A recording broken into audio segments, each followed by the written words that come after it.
Well, hello everyone. I love you and I appreciate you, Unlimited Wisdom family, friends. Thank you so much, members. Hi, Melody. Hi, Coach Bob. Hi, Sandy. Hi, Michael and Angela. Hi, Lisa Marie. Hi, Deborah Grady. My lovely wife, Terry, and the hostess with the mostest, Mr. CJ Craig Jackman. And hi, Jim. How are you?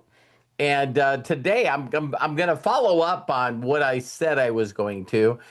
Today, yesterday we were talking about, the whole concept of, what it takes to get what you want. You know what I mean? Isn't it hilarious? I don't even know what the title was. But today what I wanted to talk about is sort of like how to reverse engineer it. When you talk about reverse engineering, you go from one way to the other. So today, I the title for this will be, why people fail. And if you really look at things, I always tell people all the time, I'm sort of a geek from the dork forest. A lot of you guys know that. I'm very geeky. I know numbers. I know all this stuff, right? So when people talk about, well, listen, only less than 1% of the people succeed in network marketing. And what I've always done with people is I'm going, yeah, have you checked anything else? And they go, what do you mean? I like if you're talking about, let's just say, if a average household makes 54,000 a year in America, would it be if I said that people 5% of people in America make 250,000? So if you went from 50,000 to 250,000, how many of you think that that would be a pretty good income? But what most people, believe it or not, they have a magic number. They think that I've done this for 37, almost 38 years, and people still have this magic number in their head, which I say, what if you could make any amount of money, what would you like to make? And people see that first goal, they usually can't imagine more than doubling their income. So they usually say, I'd like to make six figures a year. I'd like to make $10,000 a month, which would be 120,000 a year. Isn't that interesting? So I asked that question 37 years ago, and I ask that question now, what would be your dream? And some people, it's this weird number of just seeing two digits in front of the comma. And I even remember that my mentor even motivated me that way. And he said, listen, what we want to do in your first month in the company is we want you to hit this position. It was called sales coordinator, and you had to do 25,000 in sales. And he said, so if we do 25,000 in sales, you hit 25K, and you get your first big, deal, big, promotion in the company. He goes, your check from the company will be $9,800. And I was like, wow. And he goes, so now listen, if we shot for 27,000, we just make our imagination 27,000. He said, your check from the company will be $10,000. And he goes, so we're talking 200 bucks, 9,800 or 10,000. He goes, so if you're showing people your check from the company, which one sounds better, even though it's a $200 difference? So it was really interesting because there was these things that he would always say to me is don't make your maximums, your minimums. Don't make your wait. Isn't it don't make your minimums your maximums? Right? Think about it. So what a lot of people do is their maximum ends up being their minimum. So like they'll well, if I only needed 25,000 to hit this rank, then I'm going to go for 25,000. And what always ends up happening is they hit 23,500. Or in the last couple of days, they're like beating everybody up, asking them to buy some extra product so they can get this next position, right? Why not just go for 27,000 and you miss it, but you still hit the rank, right? So it's just always just put a little bit more on there. And I said, yeah, let's do that. Well, long story short, that's what we did, you know. And so it's just very, very interesting that why people fail when we talk about this is when you think about, I've done this many, many, many, many times. If you look at the amount of real estate agents that make over 120,000, it's 1%. Isn't it crazy? So if you really look at a lot of people that are in the world, it's always this 1% of people, and of course it comes out of that 5% that are usually doing the majority of. And I know this is sort of a negative statement when I say it, but I've actually heard that all the crime that happens in these big cities, that the crimes are done by repeat offenders. There's like 5% of the people that are doing 90% of the crime. and and unfortunately in some states and cities you can do a crime and then you get right back out, you know what I mean? And so it's crazy that everybody wants to talk about something negative, but when they think of negative or positive, it is this 5% or 1% of the 5 that really is doing the majority of the stuff. So when I first got involved, there was a way that Bill was able to change my paradigm. And my paradigm is reframing the way you think. And so now you never think so. A majority of the people in the world believe 1000% that they can't change their lives. And 1% of people do. What do you guys think is the importance of hanging around with a one percenter? And so Craig and I are, got this group. Hi, Ben. Thanks for jumping on. Hi, Dustin. And one of the things is he sent me a clip from Elon Musk. And Elon Musk was just within weeks of going bankrupt, so Tesla. And he's in this small group, and I showed Terry the video. And while he's talking to a small group of people, people are freaking walking in front of him. They're just like nonchalant, just walking in front of him.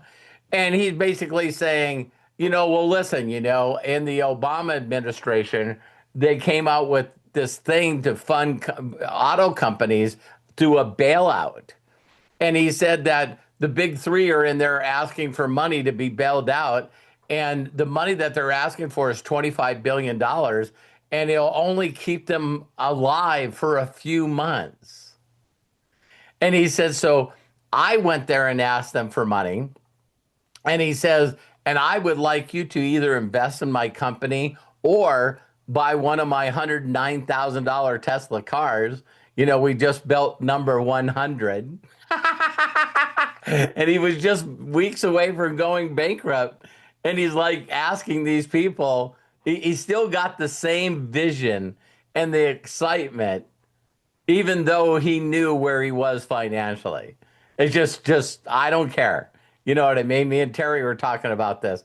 And then, believe it or not, he sent me a clip on Donald Trump. And Donald Trump was just saying, really, the difference between winners and losers is that, the winners just do not quit. They have this attitude of gratitude, and I'm just going to be consistent, keep moving forward, and I'm not going to be scared. And so the whole subject of what I wanted to cover here is when you think about people that fail, I would say, and it's one of those things where I had this aha moment this month, that if you hang around people that don't quit, it's like you don't quit. If you hang around a group of people and they're all quitting, going to another company, and then they all quit and go to another company, and then they all quit and go to another company, it's like there's a really good chance that I can look at your Facebook and see how many companies you've been in the last 2 years. Because it's funny, people don't go out of their way to erase, what they were promoting 2 years ago. So you can actually, wow, this person's been in a lot of companies. And one of the things is it's I just believe it is 1000% not hanging around the right people. So when I got involved in being a mechanic, and the next thing I know that I'm hanging around the best in the world, That's pretty motivating. And then I get involved in the marketing and I'm hanging around people that, that are making six figures a month. They're not making six figures a year. So you hang around those people, you're still doing good, but not compared to them. I think you guys have heard this phrase before. If you're ever the smartest person in the room, you're in the wrong room. But why do people not believe? It's like the funny thing about me looking at why a majority of people fail is really what we talked about yesterday. Is that if you ask them what they want, they don't know. The ones that do not have an audacious big idea. It's like, well, I'd like to pay off my car. It's not, hey, I would like to take my whole family on a vacation that they couldn't imagine, right? It's like no one's thinking about doing vacations and doing that kind of stuff. So the reason that I brought this up is that what really blows me away are some other things that I really wanted to just say, during this, so people would look at them and go, I do that. Don't you guys find it interesting that the people that make the least amount of money are also the know-it-alls? Did you guys ever put that together? It's like you just ask him, hey, have you heard of this person? Oh yeah, I know that person. Virtually everyone I've ever met said, hey, I met this guy that said he knows you. He's a good friend of yours. And I go, he's not even a friend on Facebook. Who in the hell is this guy? I don't know who this guy is, but they're know-it-alls. So my thing is if people already know everything, or even if they live in a delusion, where they're delusional, that they do believe they know everything, then how can you help that person? It's still mind-boggling to me today. I had this one guy I think I shared with you. I'm not going to say his name to embarrass him. But he reached out to me and he said, hey, listen, I got this thing that I'm putting together with my brand and I'm doing this and I'm doing this and this and this. Is there any way that I can jump on a Zoom with you? And we can discuss about what this is. And this is the way I responded to him. I said, the last time we were on a Zoom, you absolutely didn't do anything I suggested. So why would you want to waste both of our time? And he came back and he went, touche. And it's like people want to get on the phone with you or on a Zoom with you so they can help you. But then when you tell them this is what they need to do, they totally ignore it. Just 1000% ignore it. Don't you find that weird? It's just a 1%er trait, right? When I asked my mentor what to do, I sort of challenged him. I said, I'm going to do exactly what you tell me to do. And if it doesn't work, I'm going to kick your ass. But I'm still going to do what he told me to do. Are you guys getting this? It's like, so the lack of people having a willingness to follow instructions, even from documented people. So, and believe it or not, we all know that people evolve, right? Or something happens. So that's why you have the people like Alex Hermosi, or you have people like Mr. Beast, or people like me, that people don't even know that I'm testing you. You know what I mean? They don't even know that I'm testing you. So so Mr. Beast goes, I would love to help you. Can you show me how to make a full-time income on YouTube? And it's like, yeah, I can show you. Do 100 personal videos and then give me a call. Because he knows the small amount of people that will do that. And here's what he knows.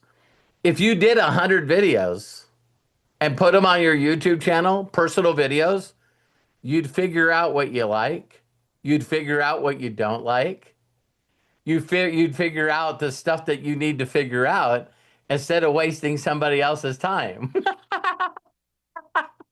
You know what I mean? And that's like everything, right? It's like if you were anything that you want to do in life, it's like you really, how many of you have been on a vacation where you're on the vacation too long?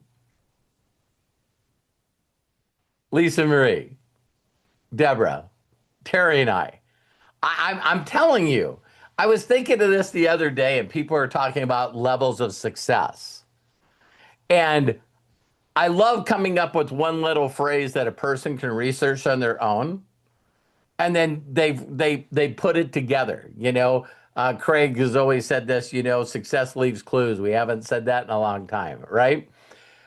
But I would tell somebody, and they go, instead of saying how much money you've made or what you've done, what if I just said to Ben, "Hey Ben, listen, do me a favor, check out online what it takes to become a diamond with Delta. I got a diamond status with Delta. Why don't you go to Delta's website and find out what it takes to be a diamond?" And when a person starts figuring out how many miles of air traffic you got to have, and then how many miles is on each flight, and they're going like, how many flights has this person been on? You guys know what I'm talking about? It's like, you know, um, I was just thinking that the other day, and I was just going to ask you. I go, how many flights do you think you've been on? In my life or the Yeah. last year? Oh, in your life.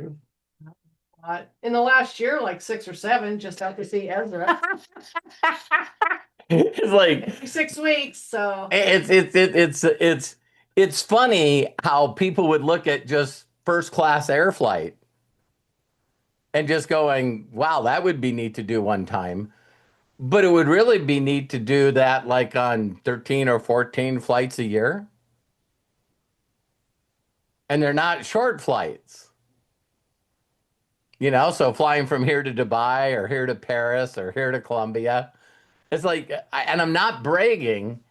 It's just you got to raise your standards for you to do more than you're doing. You got to raise your standards. Hang around people that are doing big stuff, and then you'll do that stuff. So, like sometimes when I look at my YouTube channel and I see 205,000 subscribers, but then I also see that I've done 3,333 videos. It's like, but I don't know who else in my surrounding group of people, because if you guys look at people that have names, Lisa Marie beats them. You know what I mean? So it's like, a guy reached out to me and he said, look at this company. And I went directly to their Facebook page and I went, do you find it interesting that I have 20,000 more followers than the company? And I said, I also have 200,000 more subscribers on my YouTube channel. And he just went, what?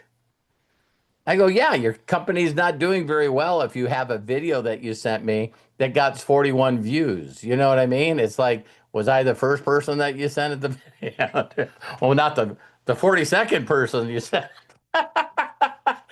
But again, ask yourself these questions too, because if you don't do what we talked about on the other video, which is each and every day imagine a better future for you and your family, ones that can do things that can take your breath away. Gathering experiences, gathering, things that are amazing. It's like, because if you don't do that, then you'll find an excuse. It's like if I did anything right now, I don't know why. Bill used to say this all the time, but he was going, people would ask him sometime, what was the number one key for successful people? And of course, it's always different. But I say right now, it's also being coachable. How many of you guys would like to do something new that no one else has done?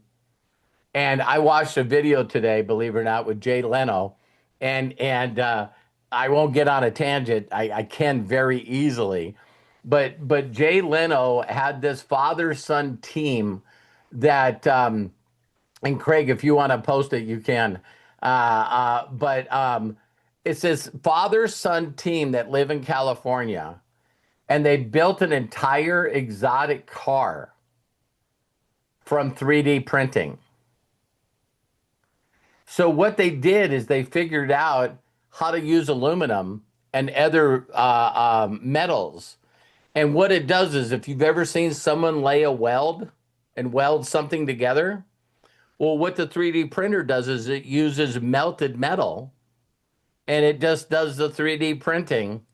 And they built the chassis, they built everything in the car, they built the motor. And this is a supercar. You sit right in the center of it like a Formula One car, and it's just amazing that they built this car from 3D printing. So it's not only did they make an American car, but they made an American car that they created in America from parts that they did with a 3D printer from America.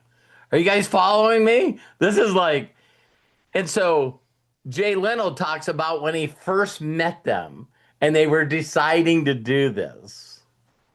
And to hear Jay Leno talk about this video as he goes to it, and he's going, it's hard enough to do this, but they did this, and it's hard enough to do this, but they did this, and it's hard enough to do this, but they did this.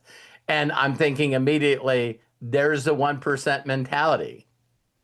Now, did it take them 10 years to come up with a production car? Yeah, but now people invested in them. People are buying the cars.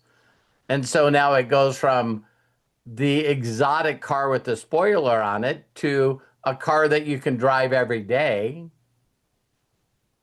to a convertible. And like I said, I haven't even got a price on these cars yet, but they're probably like $4 million. You know what I mean? And get this, if you look at all the specs of how fast they are, it's not as fast as Terry's car.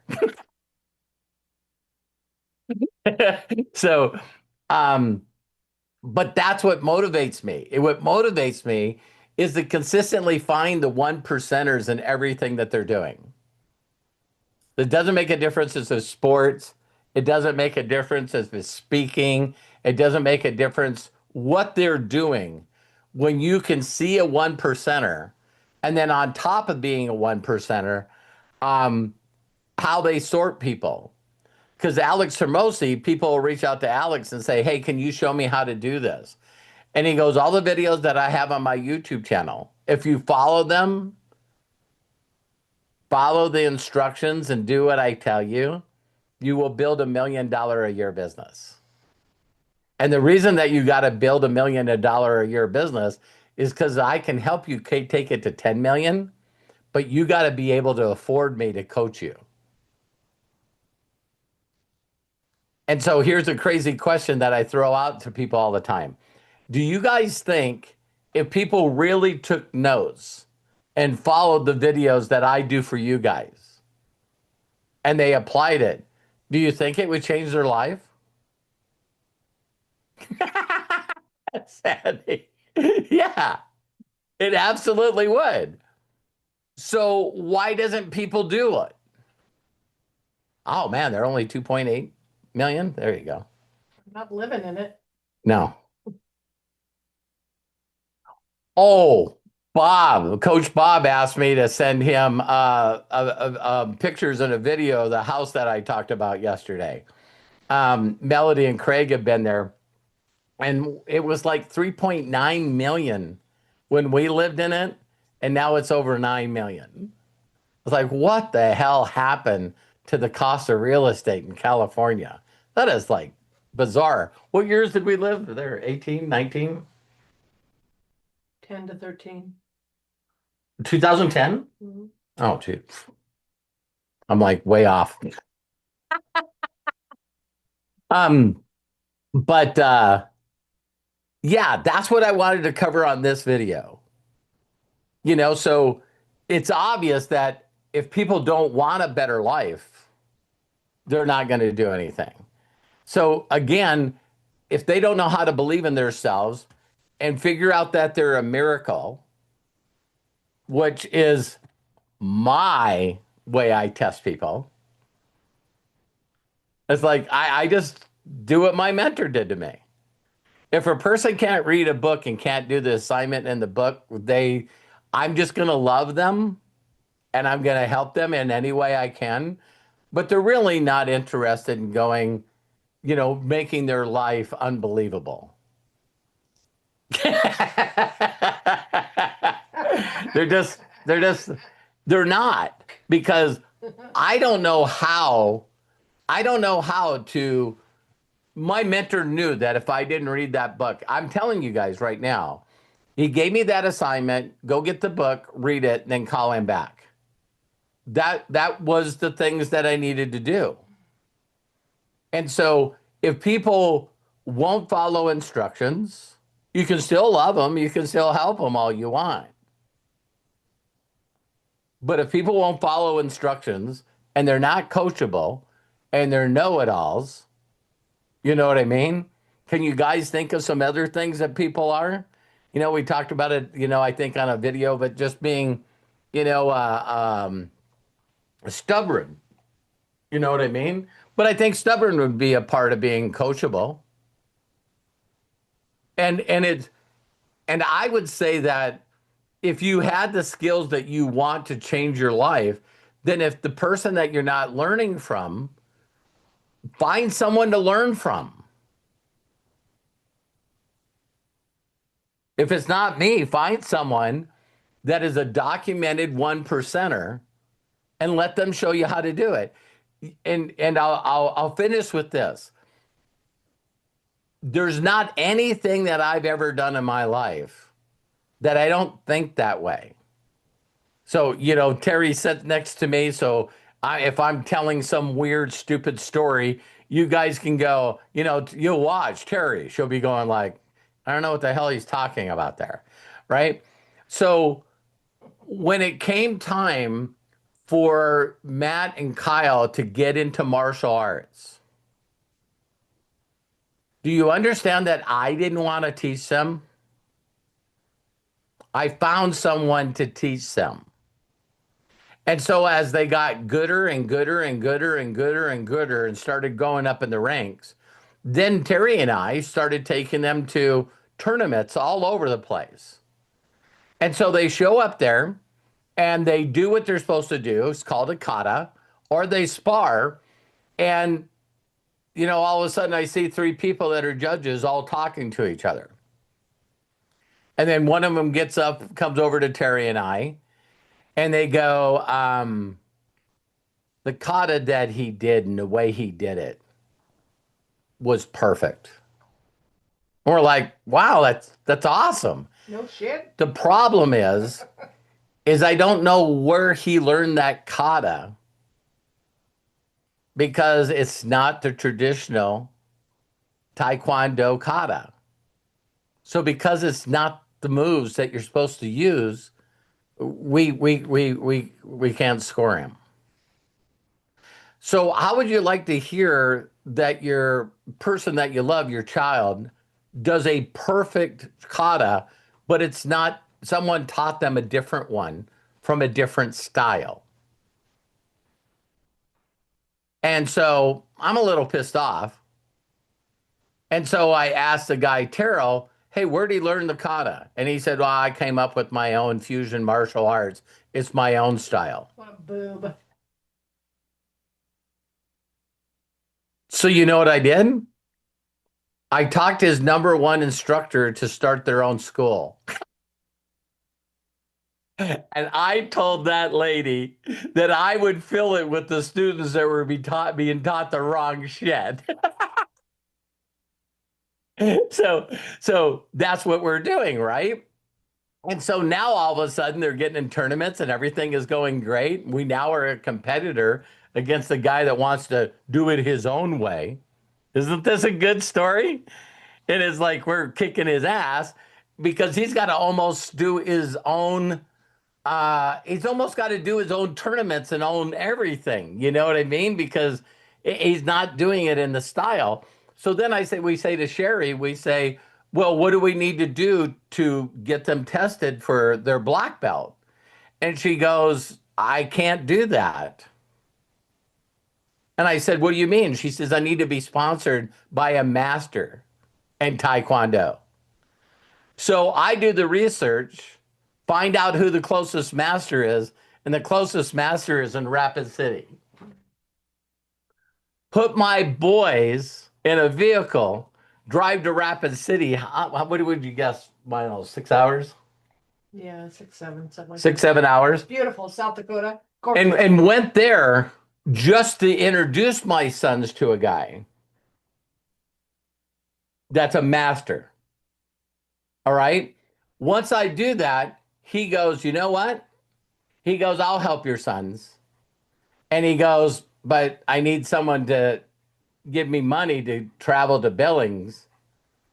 And I said, listen, you can also teach other kids there. So I initiated a way to be able to get this master in Taekwondo to drive 6, 7 hours to come school kids in Billings.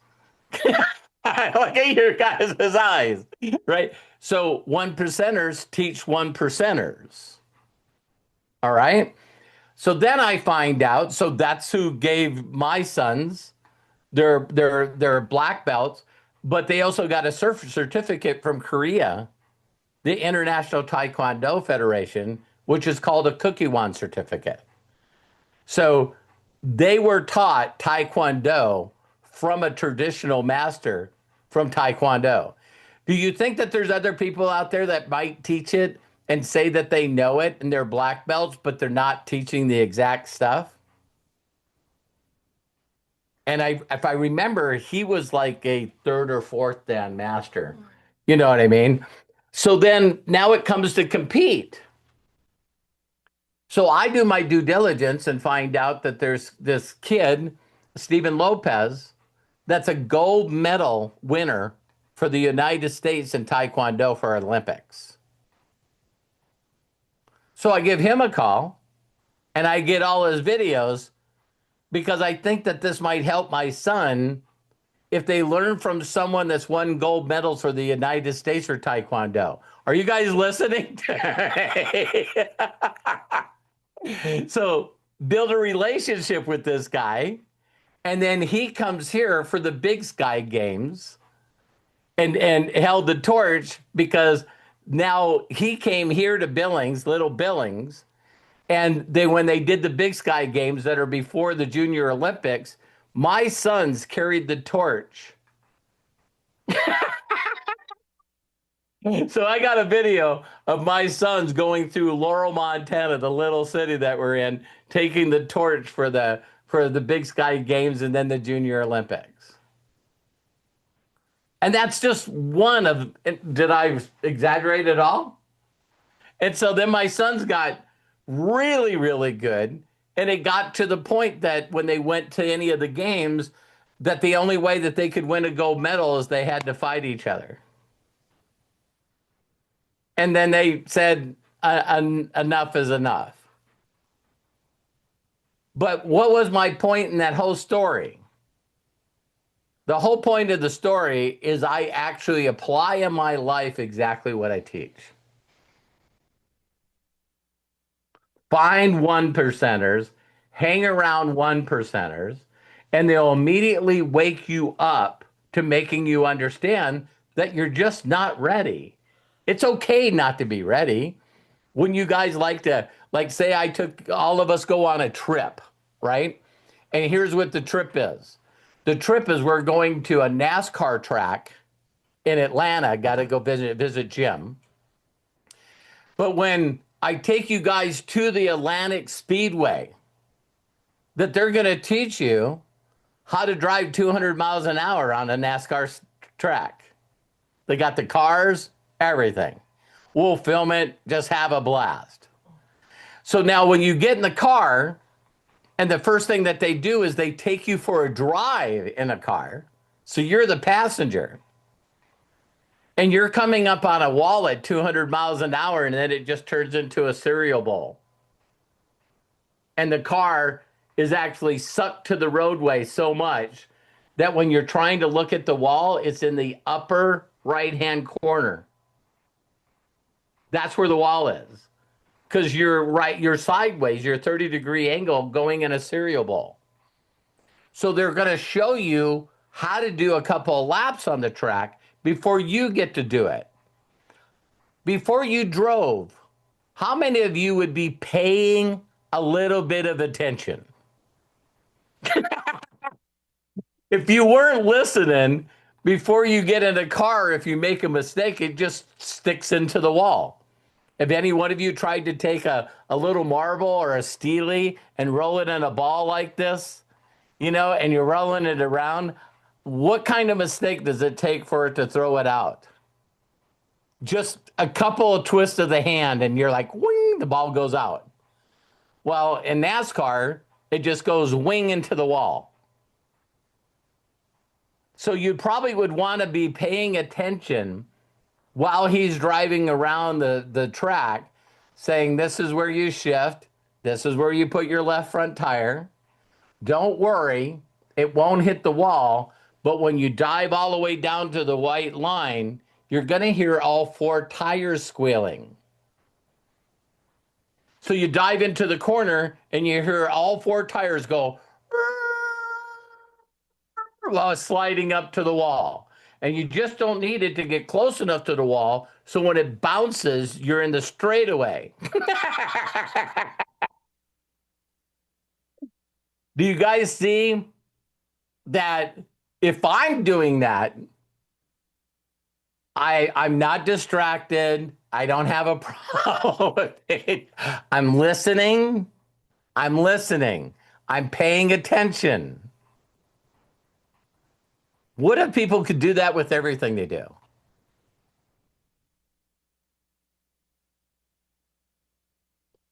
So if you can't do that and you won't do that, then maybe that's something else that you could work on. Is going, listen, do I follow instructions? Am I coachable? Do I imagine a better future?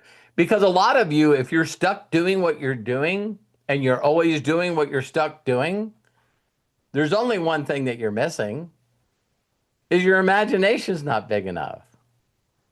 The one thing that all people have that are barely getting by paycheck to paycheck is their minimums that ends up being their maximums. Is their maximum is I paid the bills. I didn't get an eviction notice. I didn't get my electricity cut off. They didn't repossess my car. It's like their maximums are just barely the standards of survival. Does that make sense? So what does it feel like to them? It feels like every month they fucking pulled it off again. I'm a winner. I'm a winner. We ate. We didn't get kicked out of the house. We got electricity. Don't you wouldn't it be neat to just raise your standards a little bit? But then if you're going to raise your standards, then you're sort of forced to do things that you didn't used to do to increase your income, to be able to live a lifestyle that you only dreamed of. So now you guys know why majority of people fail in the world. Because how they took a person like me was they got me to imagine a better future for me and my family. So then I started going through brick walls, and it didn't make a difference if I didn't understand what to say. And it didn't make a difference if I didn't understand what to do. It's like I didn't care if I failed all day, every day. I just knew I was getting closer to where I needed to be. So now you're willing, hey, what are people going to say? I went out all day. You guys have heard me say that. So I just told myself if I can get up every day early and go to work for somebody else, I can get up early and do what I need to do for me. So I got up, got showered, First thought I had was, okay, where are people to talk to? And so I drove in traffic for a couple hours to go all the way downtown LA because that's where people are. I'm not that smart. I didn't realize that there was people in the city that I lived in. See what I mean? It's like, wow. I don't even know why I picked down there. So perfect timing for us to jump off. I'm sorry, Matt. I was just closing up. Hope Anna's okay. So you got anything to add, love? Never. Nope, sorry Okay. for, everything's great. I'm about to have an Good. egg sandwich, so I'm hyped about that. But Good. Hannah's making me an egg sandwich. Awesome, man. I'm on Then my it's way back to over. work. I hope this was good, guys. It was. I was just telling people how people fail. Yeah, they do. All right. I love you guys. Thank you, Appreciate you Lisa guys. Marie. Thanks, Matthew. Thanks, Dustin. Hi, Melody. Hi, Jim, Ben, Coach Bob, Sandy, Michael and Angela, Deborah, and of course, my lovely wife, Terry, CJ with the mostest, hostess with the mostest. God bless you guys.